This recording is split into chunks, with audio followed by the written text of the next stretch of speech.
Yesu ashimwe bakundwa mu mwami Yesu. Ndabasuhuje mwese aho muherereye mu mpande enye z'isi. Mbahaye ikaze hano kuri Joel Gospel Praise TV, aho tugiye gukomeza n'igice cya 4 mu ruhererekane rw'ubutumwa bwiza turi kwigaho mu gitabo cy'Abaroma, aho dufite insanganyamatsiko ivuga ku butsinzi bw'Imana. Mu gice cya 4 turareba uburyo umuntu wiyumva ko ari mwiza, uyu nawe azashyirwa mu rubanza. Tunarebe impamvu abiyumvamo gukiranuka nabo bafite icyaha.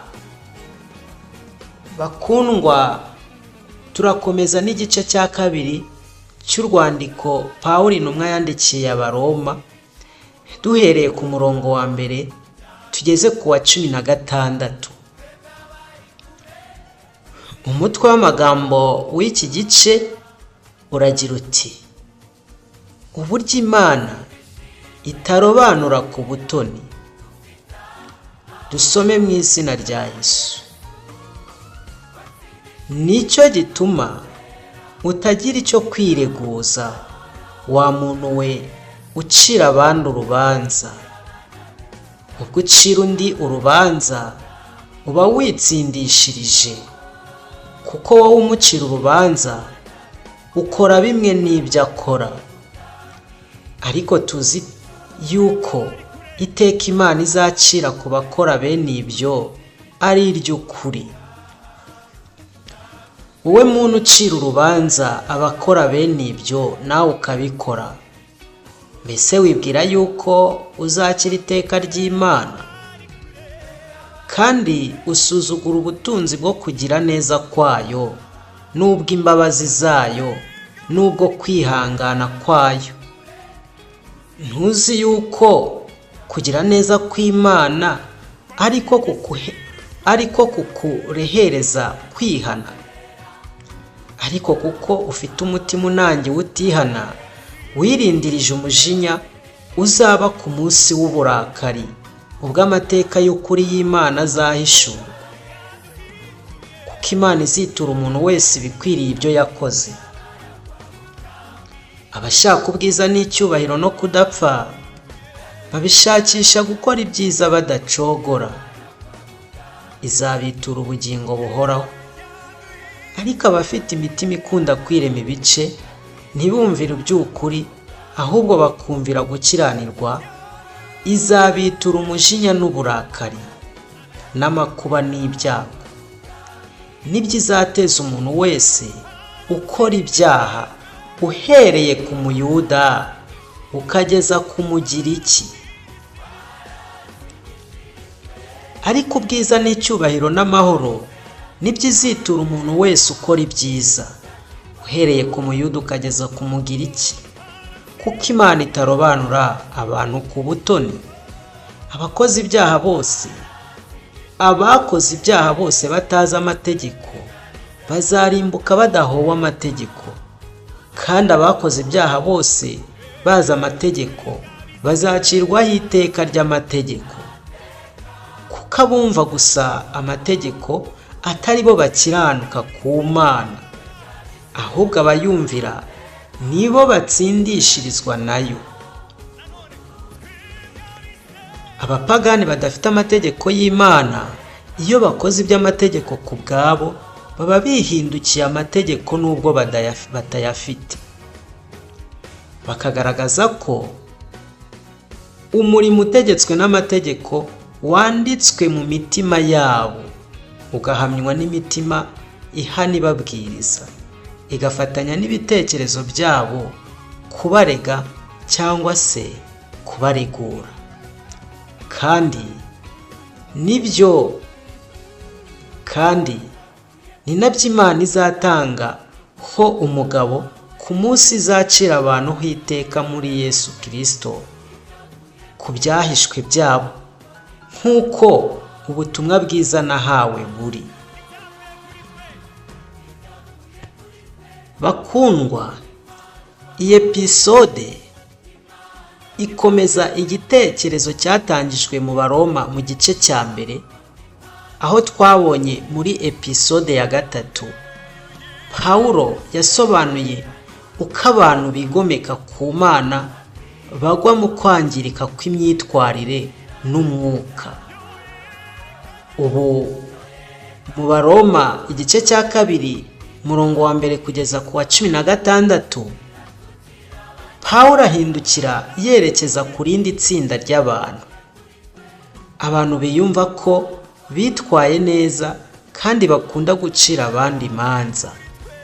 Aba bantu bashobora kuba batagwa mu byaha mu buryo bugaragara nk'ibyavuzwe mu gice cya mbere, ariko biyumvamo ko bakiranuka kuko banenga imyitwarire mibi y'abandi. Pawulo ahishura uburyo kwiyumva ko uri mwiza bishuka umuntu, kandi akerekana ko kwitwara neza byonyine bidashobora gutuma umuntu aba intungane imbere y'Imana. Iyi mpinduka ni ingenzi kuko Pawulo arimo kwerekana ko abantu bose bafite icyaha imbere y'Imana, atari abagaragara mu byaha gusa. Umurongo wa mbere w'iki gice niwo murongo shingiro w'igice cyacu cy'uno munsi, aho Pawulo avuga ati, wowe ucira abandi urubanza, banza nawe urwiciye. Ibi ntibivuga ko umuntu wiyumva ko ari mwiza akora ibyaha bimwe n'abandi mu buryo bumwe, ahubwo bisobanura ko nawe afite icyaha mu mahame ngenderwaho, azi icyiza n'ikibi ariko akagaya abandi, ariko nawe ntakurikiza neza ibyo azi. Pawulo yerekana ko gucira abandi urubanza bihinduka ukwicira urubanza igihe umuntu akora ibinyuranye n'ibyo asaba abandi gukora. Ibi byigisha ko kumenya ibyiza n'ibibi byongera inshingano, ntibigabanya icyaha.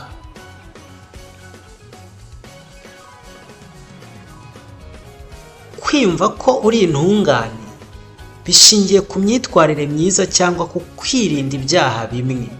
Pawulo yerekana ko iyi myumvire ishuka kuko umuntu yigereranya n'abandi bantu aho kwigereranya n'ubutungane bw'Imana. Umuntu wiyumva ko ari mwiza aravuga ati, simeze nk'aba bandi bakoze ibyaha bikomeye, maze agatekereza ko atekanye imbere y'Imana. Ariko iyo iryo gereranya ntabwo ari ryo, kuko urugero rw'Imana si uko ugaragara neza kurenza abandi mu myitwarire yawe, ahubwo ni ugukiranuka gukomeye. Ibi bituma kwiyumva ko uri mwiza biguhuma amaso ku byaha byawe bwite, kandi bikabuza umuntu gushaka ubwiza bw'Imana cyangwa ubuntu bw'Imana. God's judgment is based on truth. Pawulo asobanura ko urubanza rw'Imana rushingiye ku kuri, si ku isura yo hanze. Abantu bacira abandi urubanza bakurikije ibyo babona, ariko Imana ireba umutima n'imigambi yihishe mu muntu. Umuntu ashobora kugaragara nk'ukiranuka hanze, ariko mu mutima akagira ubwibone, uburyarya ndetse no kwikunda. Kubera ko Imana icira urubanza mu kuri, nta muntu ushobora kwihisha inyuma y'imyitwarire yo hanze. Urubanza rw'Imana rwinjira mu mutima w'umuntu rukagaragaza ibyo we ahisha imbere muri we. God's kindness and human repentance. What is this? Pawulo aburira abantu batumva neza kwihangana kw'Imana, aho kubona ineza y'Imana nk'ubutumire bwo kwihana, nko guhamagarirwa kwihana. barayifata nk'aho Imana yemera imyitwarire yabo. Ariko kwihangana kw'Imana si intege nke zayo, ahubwo ni imbabazi zayo. Ineza yayo, kwihangana kwayo n'ubwiyumanganye bwayo bigamije kuyobora abantu ku kwihana kuzuye. Iyo abantu banze kwihana, baba barimo gukoresha nabi neza y'Imana, kandi bikabategera igihano gikomeye, bikabageza ku gihano gikomeye.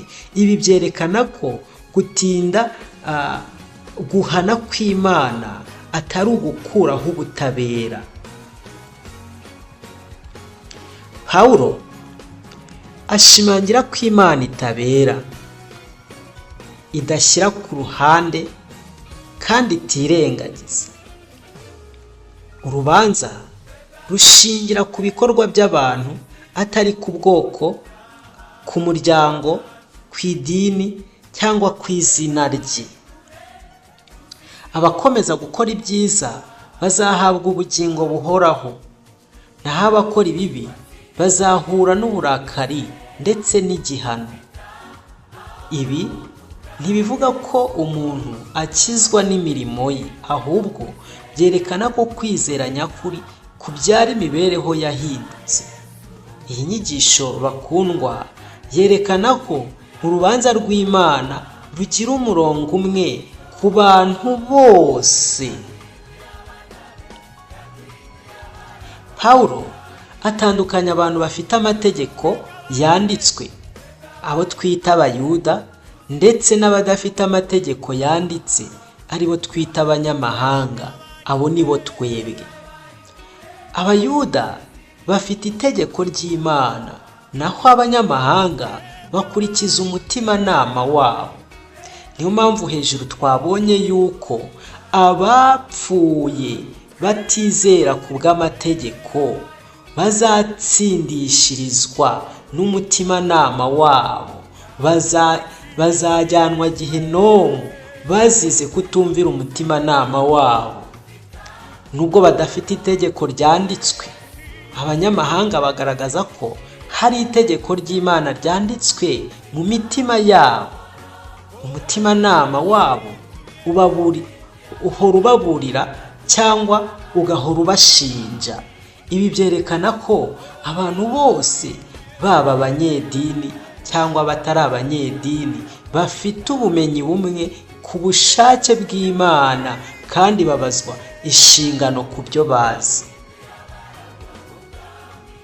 Pawulo asobanura ko kumva amategeko atari byo bituma umuntu aba intungane, ahubwo ari ukuyakurikiza.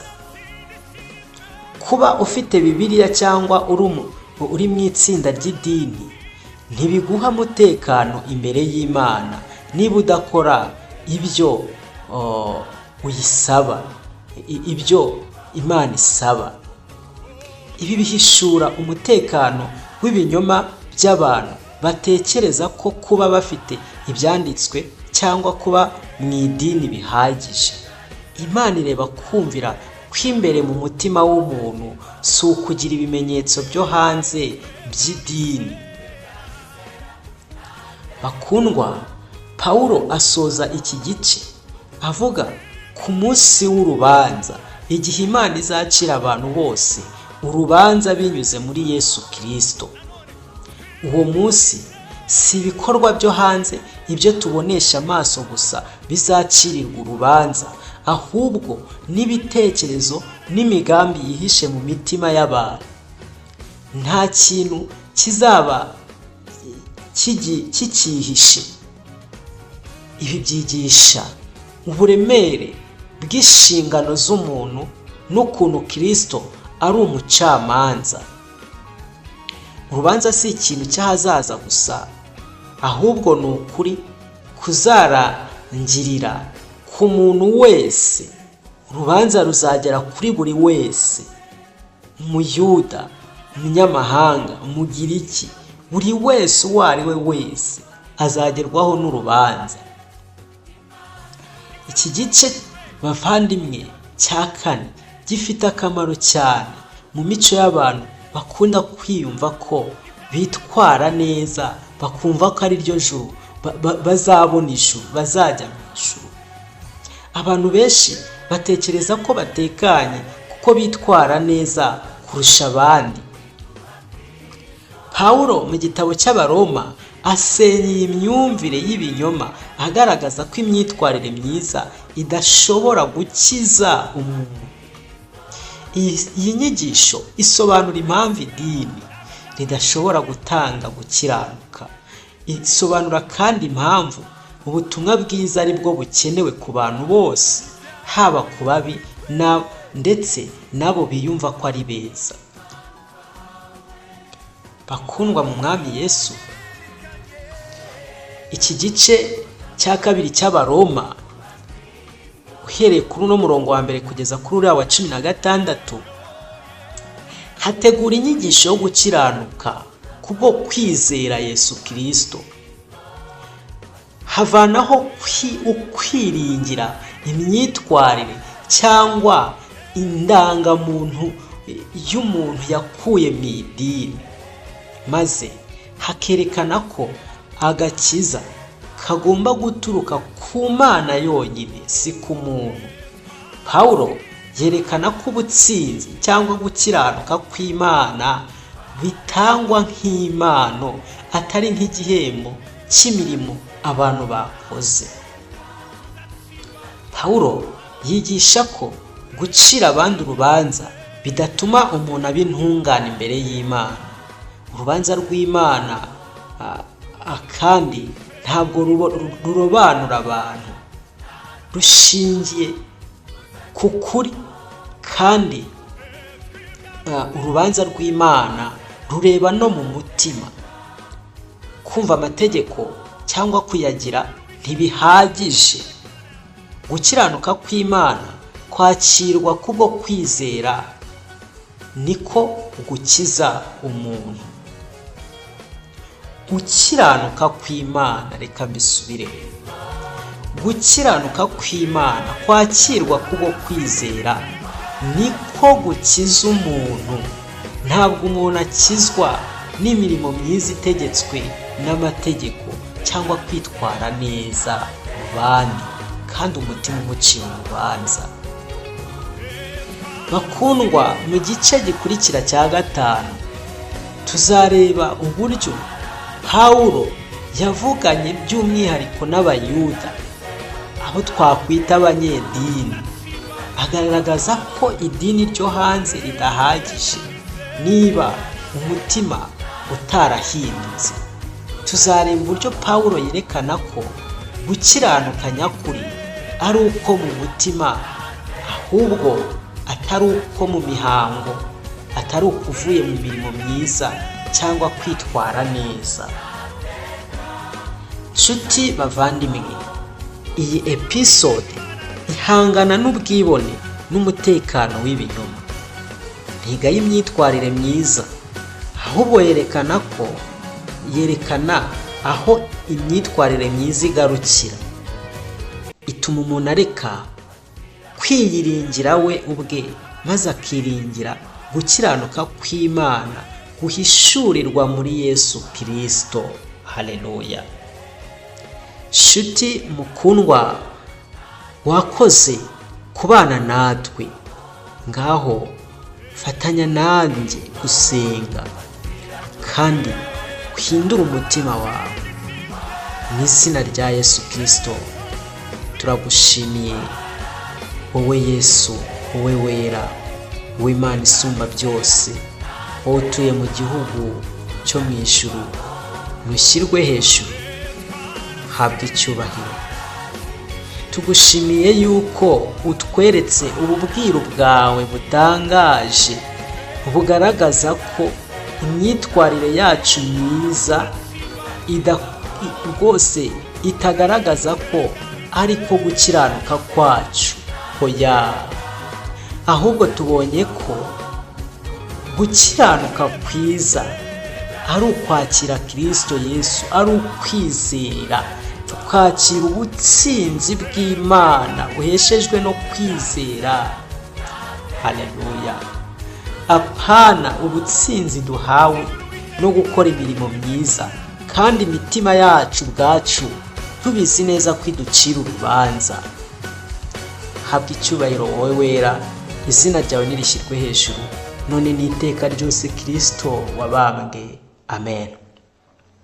Mukundwa, ndagusaba gusangiza abandi ubu butumwa bwiza, kandi wibuke gusharinga, gukomentinga no gukanda like kugira ngo ubutumwa bwiza burusheho gukwira hirya no hino ku isi.